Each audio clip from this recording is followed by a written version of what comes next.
Our liberties we prize, and our rights we will maintain. This is Iowa Civil Rights History Podcast, where we tell stories about the contribution Iowans and the state of Iowa has made to advance the civil rights movement. Past stories are being told, present actions will be highlighted, and preparation for the future will be discussed. Here is your host, Eric Ganyange. Welcome to the Iowa Civil Rights History Podcast. Sometimes around 1900 through 1920s, there was a little town in the state of Iowa called Buxton, the town where integration between races was normal, the town where blacks could live and interact with their white neighbors, with their white co-workers with no fear of being lynched, the town where segregation and racism did not exist. Arguably, this little town was the first integrated town in the United States. Arguably. My guest today to discuss the story of Buxton, Iowa is Rachelle Chase. She's a columnist for the Des Moines Register, the author of 5 fiction books, 2 nonfiction books, and she's currently working on the middle grade book about Susan Clark, the child of Alexander G. Clark. Today we'll be talking about one of the nonfiction books she wrote called Creating the Black Utopia of Buxton, Iowa, which lays the story and history of this little town of Buxton. Rachelle, welcome to the show. Thank you for having me. Born and raised in San Francisco?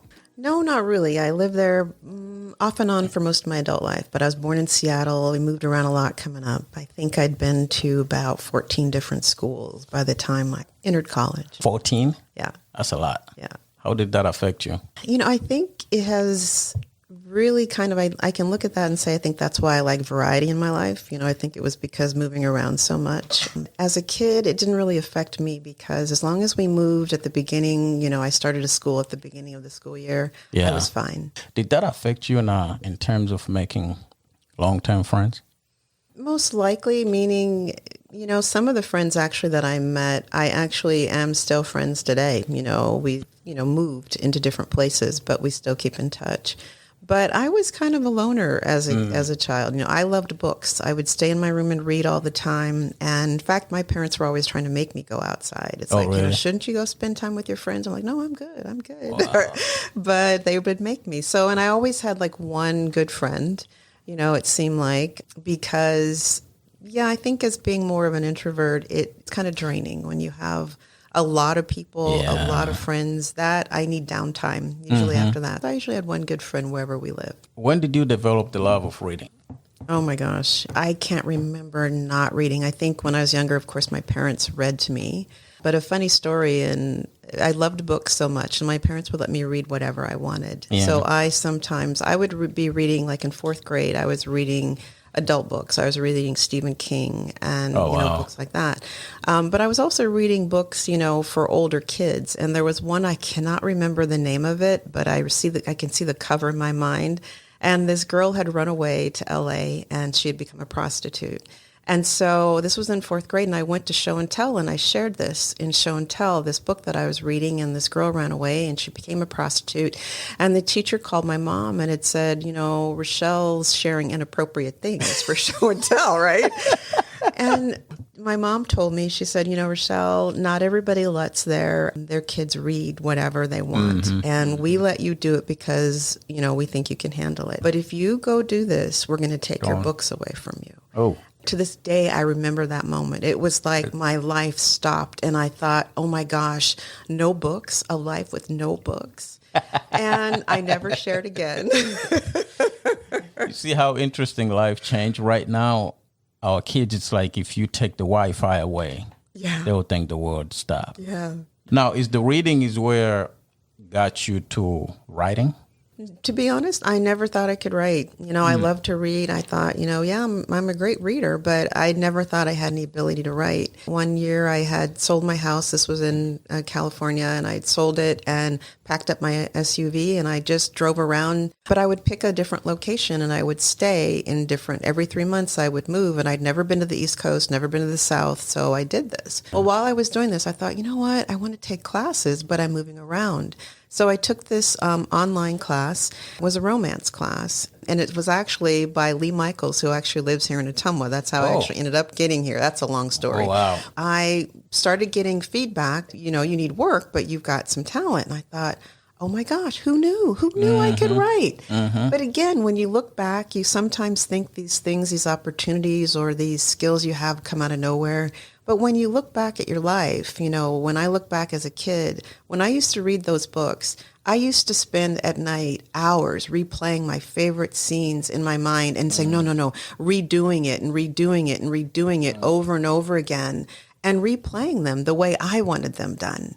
And so when I look back at that, it's like, okay, well, there's really the beginning of you kind of being this writer, right?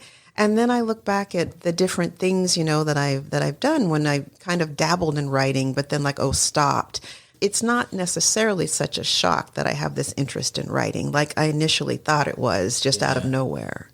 Steve Jobs said something to that effect, that you can only connect the dots of your life by looking back. Exactly. So you probably look back, you'll be like, oh, I was supposed to be here. Exactly.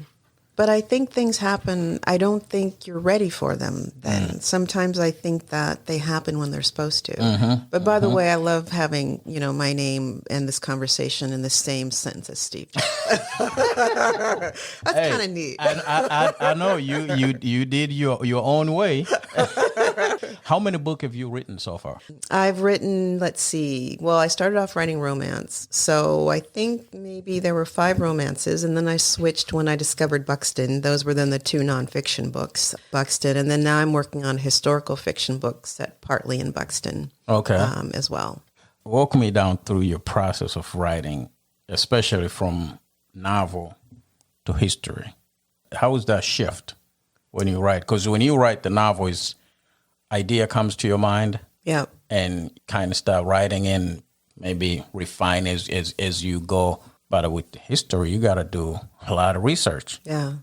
Well, first of all, I was terrified. Lost Buxton was the first book. And I thought, okay, maybe this is like an easier way to kind of gradually get into, writing historical nonfiction, because it was mainly pictures, and I thought, okay, but still, it was really stressful because there is that concern of, when you have conflicting information or when, you don't know something, it's like you can't just fill in those gaps. Or how do I know this source is a credible one? So there were some one-off things that, you discover and you're like, well, I'm not going to really include that in there because I don't know if that's true. So yeah, it was very kind of stressful for me with the first book because it can't tell the story that you want to tell. You have to tell the story that's there, right? Yep.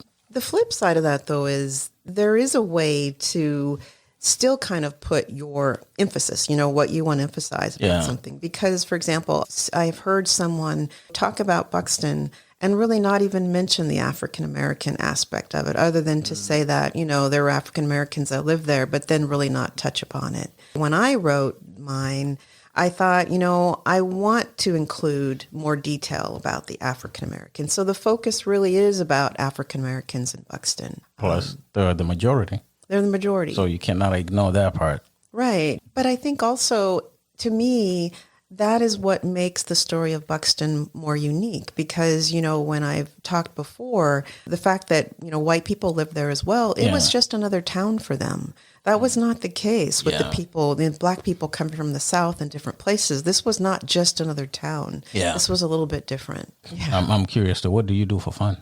Oh, it seems like everything I do for fun is related to some project I'm working on.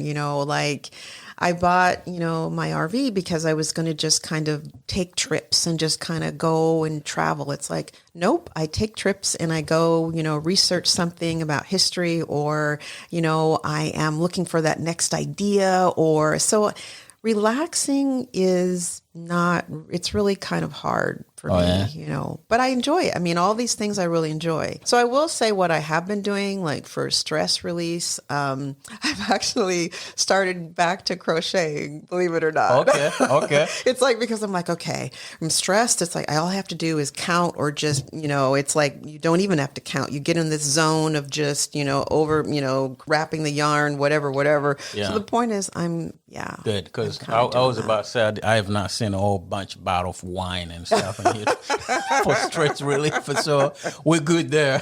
Right. Tell me what this means to Rachelle. Life is about the chase.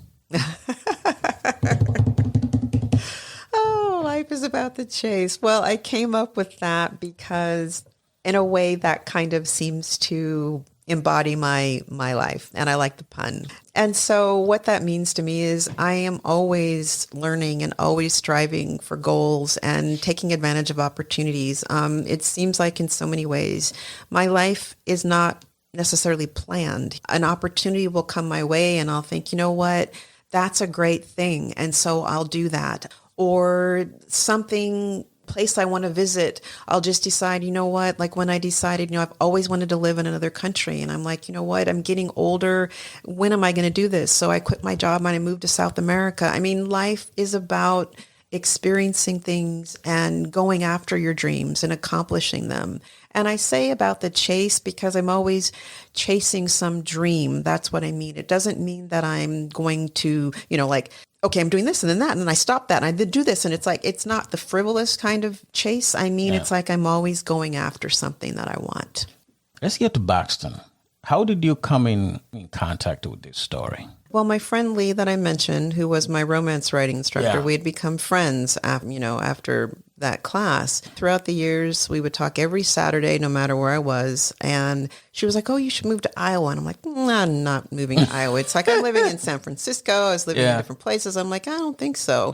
And so one visit in 2008, when I was here visiting her, she took me, her and her husband at that time, he's since passed, they took me to the site, what was left of Buxton, and told me a little bit about the history. And I was like, really? This existed here in Iowa? Literally in the middle of cornfields? Like, really? Yeah. This town that, you know, the state that is, you know, predominantly white? And I just couldn't believe it. So every time I would visit her, I would go to the State Historical Society of Iowa and in Des Moines, and I would listen to these interviews that Dorothy Schweeder had done about people that were talking about life in Buxton, and I just couldn't believe it. So I just kept researching. Every time I came to visit her, I would just keep researching, had no idea what I was going to do with this information because by this time I was published in romance. And so in 2000, I think it was 2014, when I was looking for a lower cost of living, I just said, you know what, if I move to Iowa, I can write that book, whatever it is, about Buxton. So that's how I ended up here, and that's how I ended up writing about it. Oh, wow. What attracted you to the story that in 2008 you heard and you go like, this is it? I think it was because, first of all, it was this story that no one knew about, meaning, you know, in Iowa, you know, people know about it, but not everybody in Iowa does either. But I mean, I had never heard of this story before. Yeah.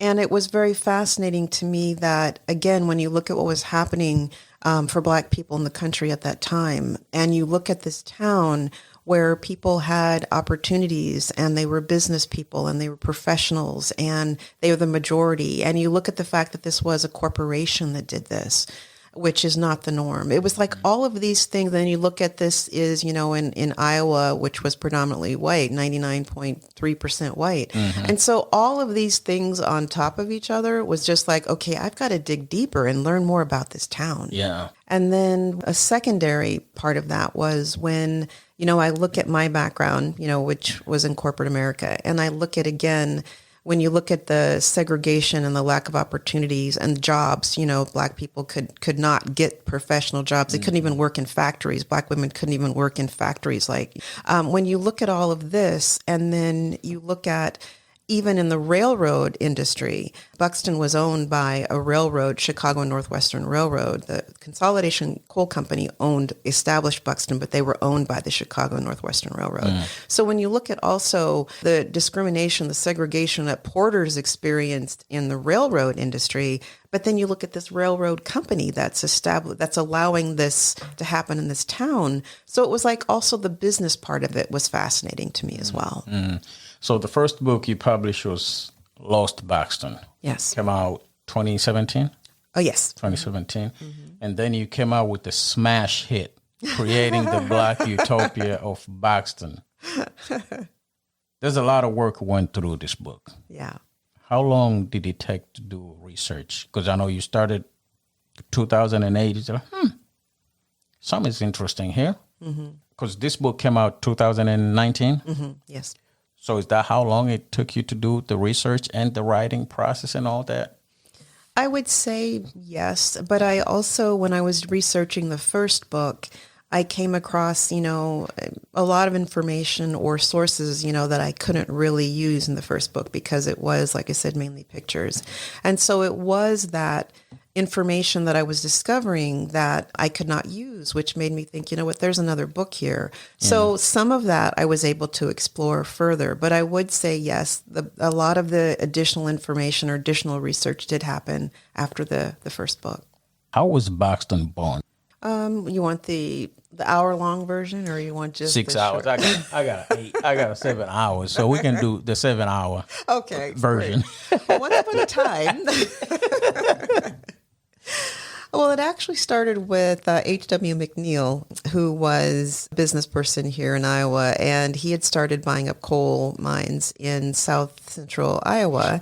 And he was the one that formed the Consolidation Coal Company. About 1873, he had started amassing all of these coal mines and formed it into the Consolidation Coal Company. And around 1880, the white miners, well, there were only white miners with the company at that time. Well, I should say he established the town of Michiganic. Michiganic, I still to this day do not know how that town is pronounced because every time I hear somebody say it, it's said differently. So I apologize. Exactly. I'm saying Michiganic. Okay. But some of the residents called it Muchie. So that's We're going to stick with Muchie? Muchie. Okay. Mm-hmm. So he established this in 1873. Okay. And then around 1880, the white miners were striking for more money. So he had heard, I'm guessing he had heard, because there were some other mines in the area at that time that were using black miners, as strike breakers. So he decided, okay, fine, we're going to, have black miners work in our mines. So he went to Virginia and recruited black miners to come to Iowa to work in the mines in Muchie. So that's how really it got started. What was interesting, though, is there were other coal mines here, as I said, that had black miners that had that in Iowa. It was segregated. They were not treating the black miners the same. So even the McNeils in 1880, when they recruited them, they were giving them equal pay after training. They were paying their, the train ride, here and giving them housing, which they would then have to pay back, after they got established. But they were giving them these opportunities that, again, these other mines were not doing. So it kind of started in 1873, 1880, sorry. Yeah. Why did the McNeils wanted to do that? That's the $1 million question, right? I don't know.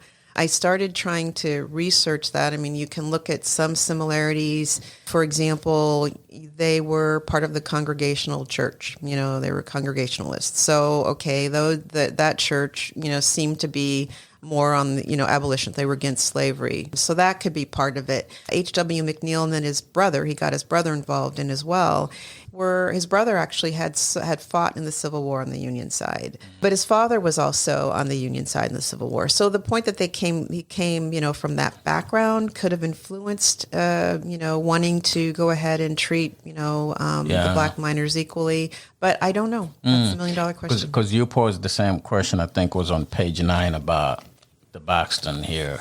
Look at you, page 9. Love that. You got the pages memorized. I thought it was a very interesting question. You say, why did the band see Buxton do this? Right. Make Buxton a town where people would enjoy living and outsiders would want to visit or shop. Why did he promote equality and sense of community? Why did he do any of these when he could have gotten away with doing none?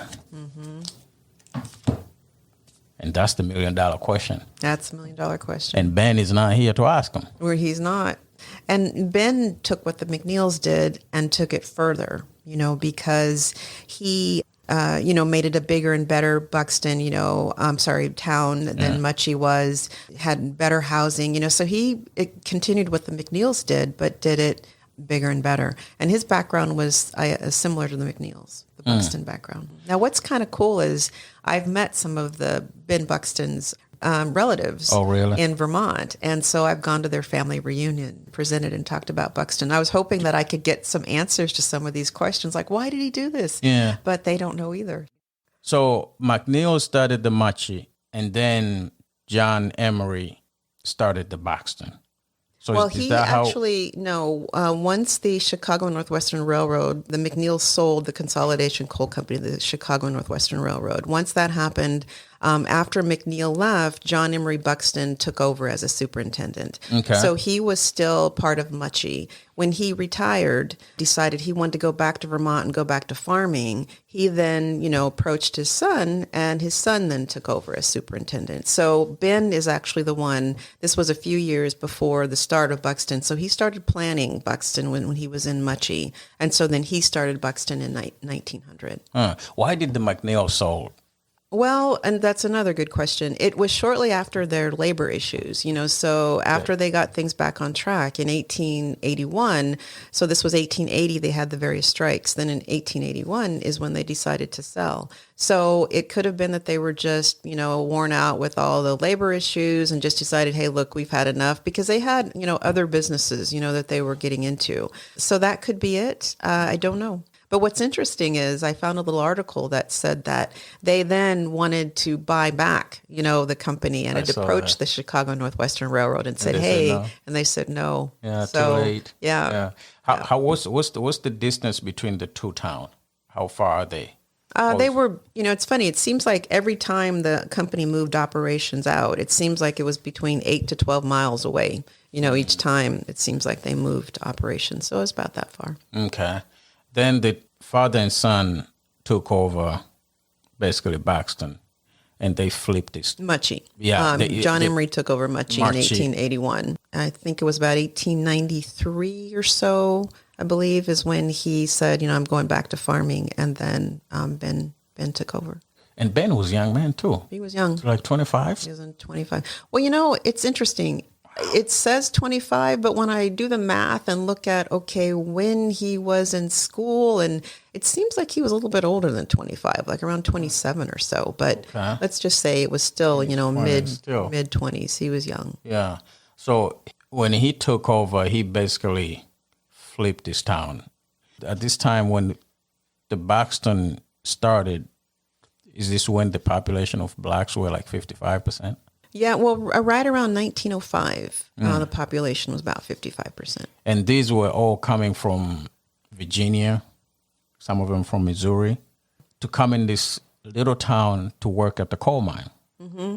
Although most of the recruiting the African Americans from the South to come work in the mines happened with Muchie. So by the time Buxton started in 1900, they were doing some of that recruiting, but it was really more word of mouth by this time. By this time, they weren't doing the active, like going to Virginia and telling blacks to come. It seems like it was more, word of mouth. Family members were telling people to come, to Buxton, et cetera. So, they weren't doing that official traveling around recruiting anymore after the early, 1900. This went on until 1922. Mm-hmm. That's when the coal mine demand started going downhill. Well, the demand was going down a little bit, but Buxton really ended mainly because the mines had played out, there in Buxton. So they moved operations out to Consul, Haydock, Bucknell, those areas. And again, we're looking at, I believe, around 8 to 10 miles away. And and then the coal did start playing out, is when Buxton started kind of having its first labor issues. And so all of this time, that was another thing. Buxton had a reputation of being, money flowing in Buxton because the miners worked all the time. They worked year round. You called the book Creating the Black Utopia of Buxton. I like the title. Thank you. Of Buxton, Iowa. What utopia are you talking about? Or maybe why did you name the book that way? I did it for a couple of reasons, because, it was for its time, and I'm not taking credit of that for calling it a utopia, because it has been called that before. Dorothy Sweeter had it in her title. Articles, the Iowa State Bystander had it, called it a utopia. So that's why I wanted to continue that. I wanted to continue that wording, but I wanted to talk about the creation of this utopia, and the reason it's called that, again, this is for the times when you think about what was happening to Black people and the lack of opportunity, the Jim Crow, the lynching, segregation, racism, all the things they were experiencing. And then you look at coming to Buxton, that would have felt like a utopia of sorts. But it doesn't mean it was perfect. It doesn't mean that it truly was, because really we know there's no such thing. But it's a utopia of sorts for its time.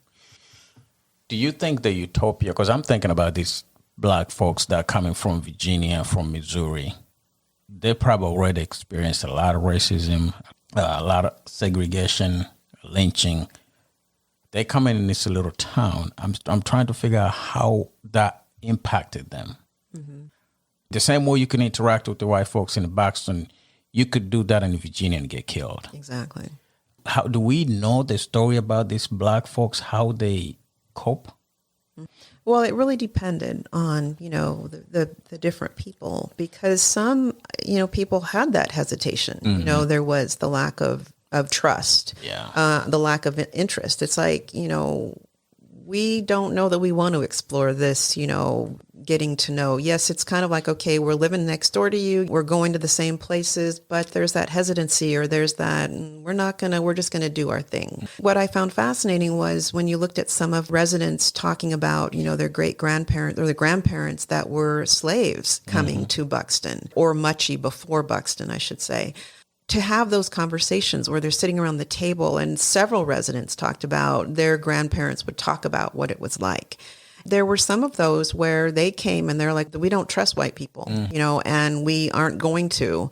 Of course, they're not going to act on it, because that was the thing about Buxton was Ben Buxton pretty much said, if you can't accept the way things are going to be here, you need to move on. And so that applied to white people as well, who are coming to Buxton as well with their own preconceived ideas about Black people, and maybe not feeling like, I don't know if I'm comfortable with this. So I think you did have some of that. I think you did have people on both sides saying, yes, we're going to coexist here, but I'm not necessarily going to be hanging out in my spare time with someone of the opposite race. Yeah. So, but then you had others who thought, okay, there was maybe a little bit of hesitancy in the end first, but then they did interact. They did do things together. So it really just depended on, the people. So basically, are we giving credit to Ben Buxton for creating this culture in Buxton? I think giving Ben Buxton the credit for setting up this environment, right? For creating this environment of, of equity and, opportunity for both races. But again, I think the people should be given the credit as well, because they came and they took advantage of these opportunities, and they became the doctors and lawyers and dentists and pharmacists. And now some of them were already that when they got there. Yeah. But my point is, they created thriving businesses. They bought real estate. They were leaders in this community. I think Ben gets the credit for giving that opportunity, for setting up the framework, for leading, being a true leader and saying, this is the way this town is going to be. But the people that moved there also get the credit for making it what it was. Yeah. One interesting thing about that town, a lot of segregation, racism, lynching, and all that in America was state sanctions laws. Yeah. One thing about Buxton was an incorporated town. Unincorporated. Mm-hmm. Yeah. How much you think that played a huge role? I think it played a huge role, because the company was the government, so to speak. It was like what they said was the law. So I think that had a big part. So when you look at, the surrounding communities and the fact that there was Klan activity here in Iowa, and you look at that and you wonder, well, why didn't that spill over into Buxton? Why weren't there people, protesting and trying to cause trouble and infiltrate and, start trouble? Mm-hmm. And again, I think it's because it was an unincorporated town and it was a company town. This was a large company. This company, invested $6 million in the town itself, in not just the town, but the mineral rights and all this. This was a business. Mm-hmm. They had important ties with politicians.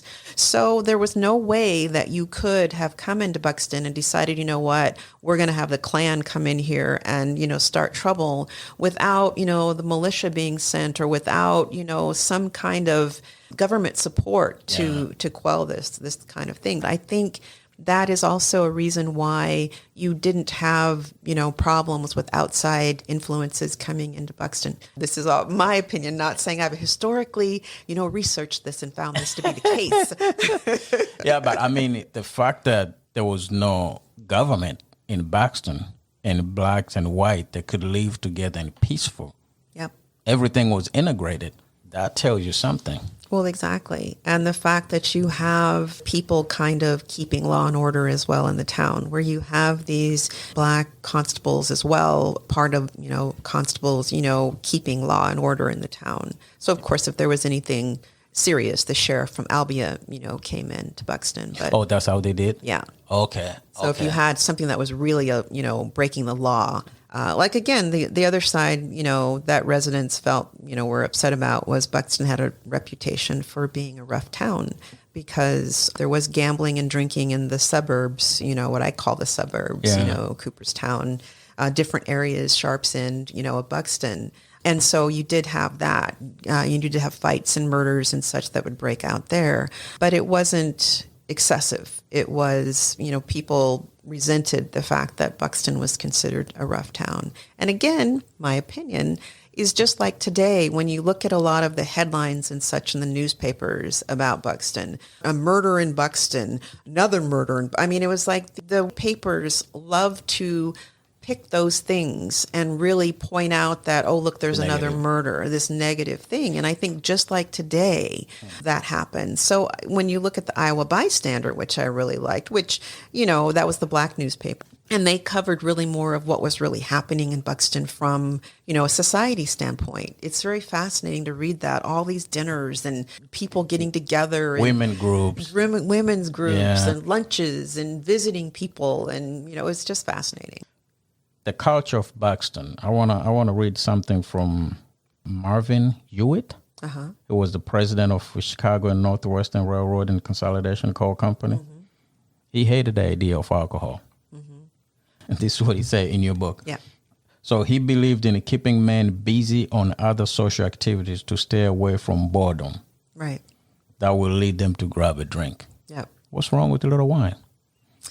Well, remember again, this is a company town, so we don't want drinking and gambling and these kinds of things because, again, this is getting in the way of productivity. This is, encouraging, especially if people can't handle their liquor, this is getting people to engage in fighting and non-productive activity. So the company wanted people to be productive and to be good workers. And this wasn't unique. This was pretty much most of these, companies at the time, especially, when you look at, the concept of welfare capitalism, which is, companies trying to provide these other opportunities to create this loyal workforce. They did not want drinking and gambling as part of it, which is the same today. Yeah. Now, is there anybody else who wrote about the Buxton story extensive as you did? Oh my gosh, yes. Dorothy Schweiner and Joseph Araba. She's not alive anymore, unfortunately. Did they write books or just...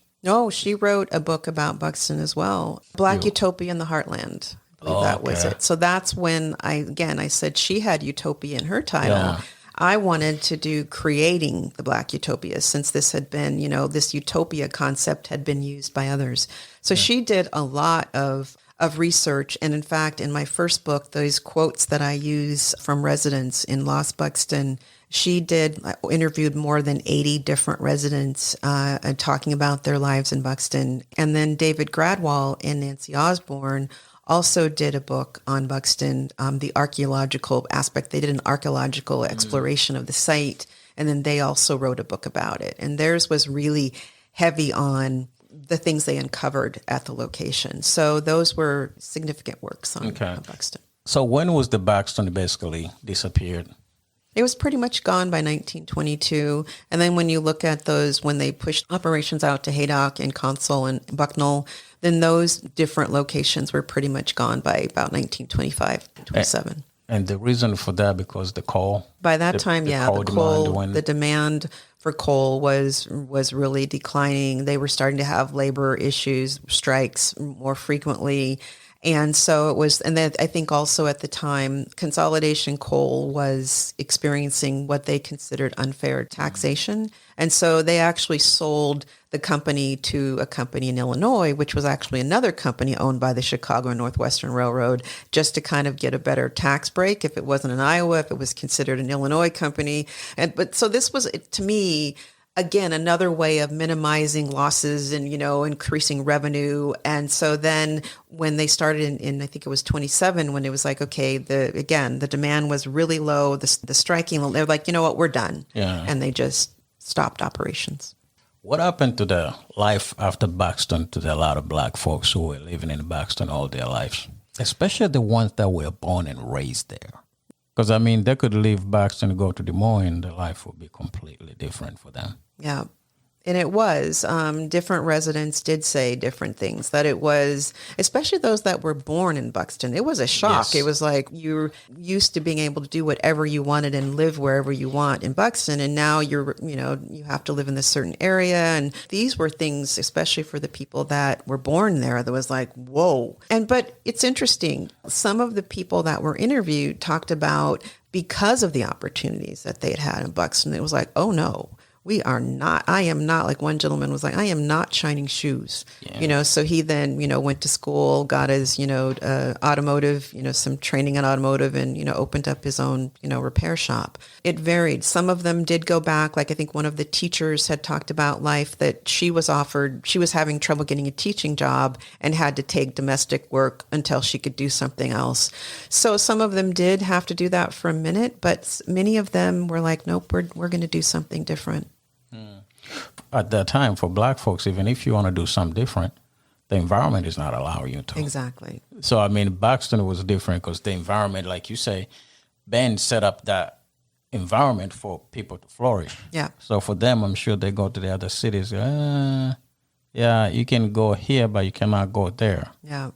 The whole story about Buxton, it was almost like I said, one thing after another. It was like, oh my gosh, this happened. And then, oh my gosh, they were able to do this. And oh my gosh, this doctor, this black doctor is treating white patients and white women and delivering white babies when you've got, men being lynched for far less. And so there were all of these things, or, that I would just learn about. But what was most, I guess, shocking to me was the Buxton story is the thing that got me to really look at the world of what was happening in the country at the time of Buxton. And so then as I would research that, I would discover all of these things that I'd never learned in history, like all the different massacres all throughout, the country, all the various black leaders that were doing things that were trying to better the conditions, of black people. And so it was, in a way, it was those things, Buxton kind of made me do this deep dive this late in life into like all of these other things that were happening, in the country. What do you want the people to take away from the story of Buxton? What do you want the lesson to be today? I think the lesson today is really, it is an example of just showing what can happen when you give, equal opportunities to everyone, when you level the playing field and you let people rise up and become what they can become because they have the opportunity to do that. You have people that are coming, Black Americans that are coming to Buxton, and they're able to do whatever it is they want to do, their dreams, their jobs, their careers, their businesses, having that equal playing field, that equal opportunity. And you see what happens when this happens. When you give people the same rights, they flourish. Mm-hmm. And that is, to me, a powerful story to take away from Buxton. How much stuff did not make it to the book? There were things that I couldn't continue researching.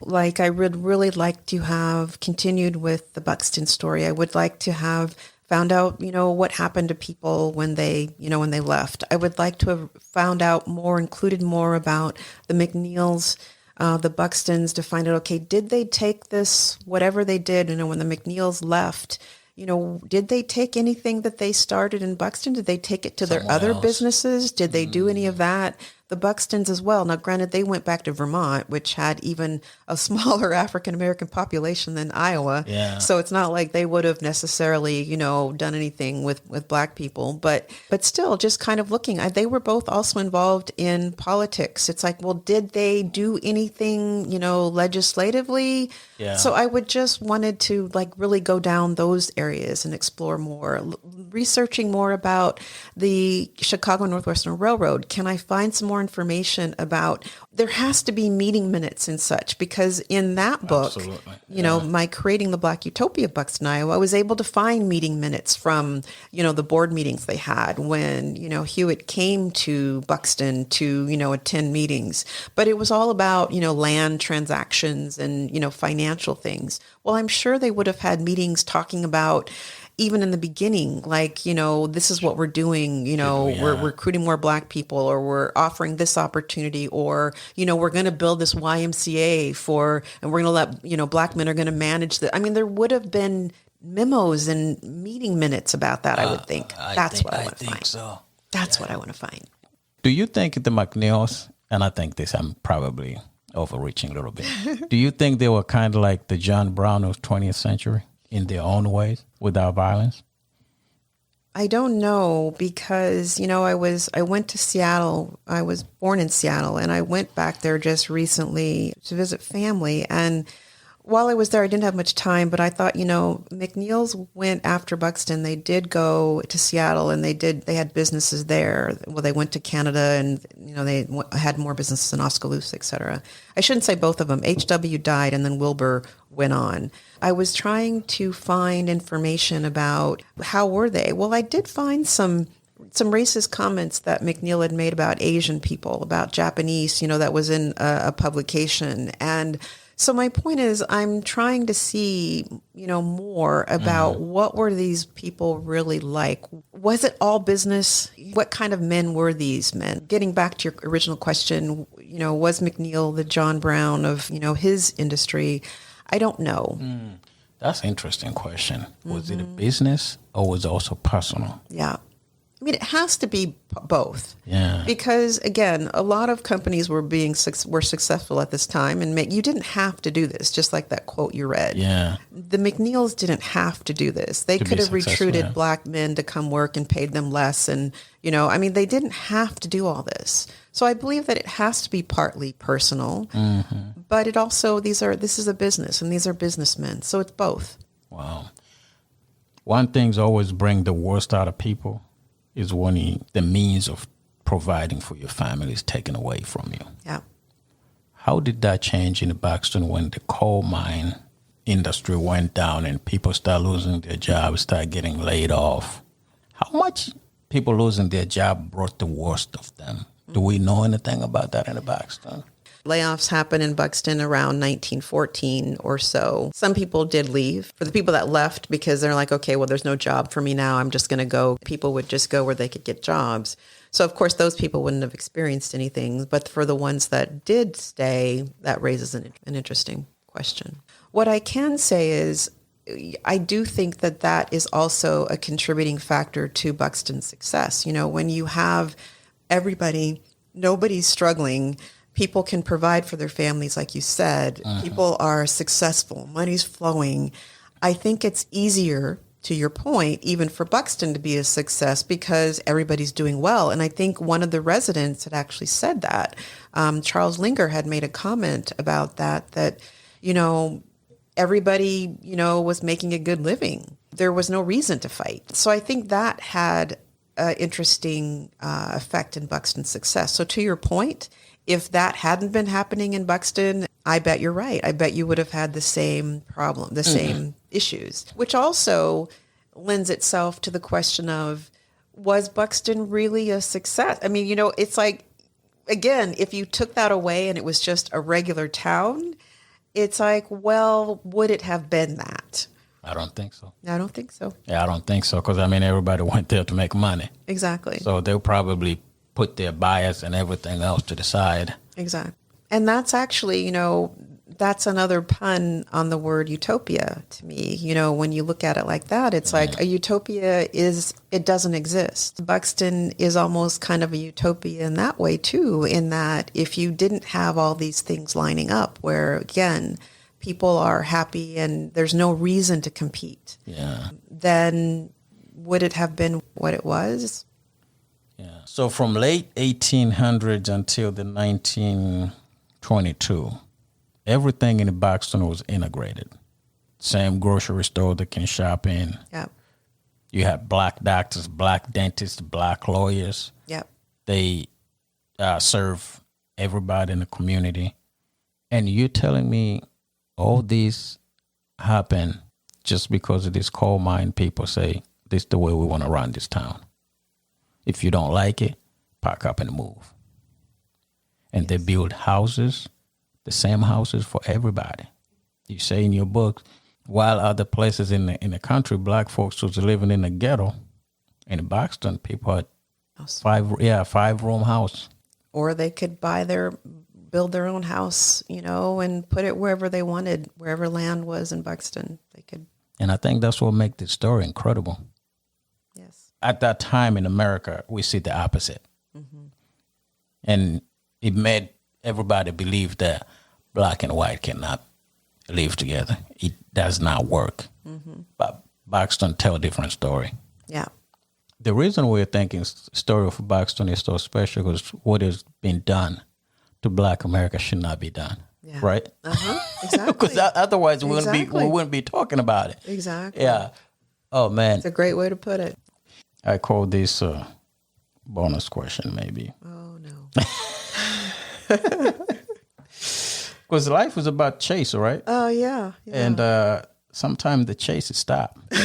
That's true. All right? God might call you up. Yeah. Your number might come up. Exactly. So tell me this. Let's say your number is called right when you walk in the gate of heaven. God open up the door and he give you the opportunity. He or she, we don't know for sure. Give you the opportunity to meet 3 people that were gone before you. This could be family members or it could be historical figure. And God said you got an opportunity to have 3 people to talk to. Who would be your 3 people? You can talk to them individually or you can bring them in a room together. What would you ask them or what the conversation is going to be? Yeah. I think for me, it really is, again, after doing all this research, after looking at, you know, like what life was like for African Americans in the time of Buxton and way earlier, it makes me really amazed that we are here today, that any black person is here today. I mean, when I look at all the struggle and all the persistence, and yet in spite of all of that, all the contributions and all of the things we've accomplished, but just the everyday person making it through life and living, it's like, so for me, this has really made me also want to know, who's my family? What happened to my family? How did I get here? How did they get here? Yeah. So for me, I think it really is, I want to know the people that I don't know in my family. Beyond my great-great-grandparents, I don't know that. Like my aunt had said, she found out what our African name is. And I'm like, okay, I want to know, who was that? How did this person get here? What was it like? I would love, again, to talk to people that are in my lineage and figure out what's my history. So I know exactly who you will talk to in heaven. Yeah. God himself. Well, God himself, but I'm hoping he'd let me talk to my family members too. I want to hear it, like you were saying, I want to hear it from their mouths. I mean, I know you're the big guy and all, but I kind of want to hear it from them. I know, because he'll probably be the one to be like, I know exactly which door you need to go to. Exactly. So you go point number me 7. in that direction. Yeah. Exactly. But you don't have to tell their stories to me. I'm just saying I want to talk to them. No offense. Yeah. No offense, guy. Do you think you found your purpose in life? I think it's still evolving. I think it's something, I haven't reached it yet. It's kind of like when you're talking about, we're talking about writing, and I thought, I could never be a writer, and then I became a writer. Well, I feel like all of this is leading somewhere. Like now this interest in history and the Black experience and integrating that into history. I feel like, okay, it took me a while to get here, but I feel like, okay, somehow I haven't figured it out yet. Uniting through history is a start. These are just some things that, I'm doing that are like easy, I put in quotes, projects to start. But I feel like there's something there. This journey I'm on, and maybe it's this next historical fiction book that takes me a little bit further. But I feel like I'm there. I'm getting there. What is in your plate right now you're chasing? Well, a few things. I guess professionally, I'd started a nonprofit, Uniting Through History, which was, again, this, as I started learning all of these things about history that I never knew, I was like, oh my gosh, if I'm learning these things, other people are learning these things. And I really feel like, because there are so many things that aren't taught about Black people, because there's so many, the contributions, Black people have been a part of this country and have been the foundation of this country and have contributed so much to this country. I really felt like, if we all really knew that, we could unite as a country. So that's my goal right now, is to, grow this organization. Right now we have a history book club, which, meets the end of the month, the last Wednesday of every month. It's all online. And want to grow that and do some more things with that. I have the Hip History Contest for youth, where middle school and high school children bring the history of Buxton alive through the arts, whatever that may be, for a chance to win scholarships and get their work in front of judges as well. So that's something. We're doing the second version of that this year. Okay. Personally, I'm writing another book, a historical fiction book set partly in Buxton and partly in Atlanta. And this was an opportunity for me to kind of show what was going on in the country at that time by showing these two worlds in this book. It's called Bound for Utopia, where twin sisters are on their way because of racial tensions in Atlanta, are on their way to Buxton. One makes it. One gets caught in the Atlanta race riot, in quotes, which was really a massacre in 1906.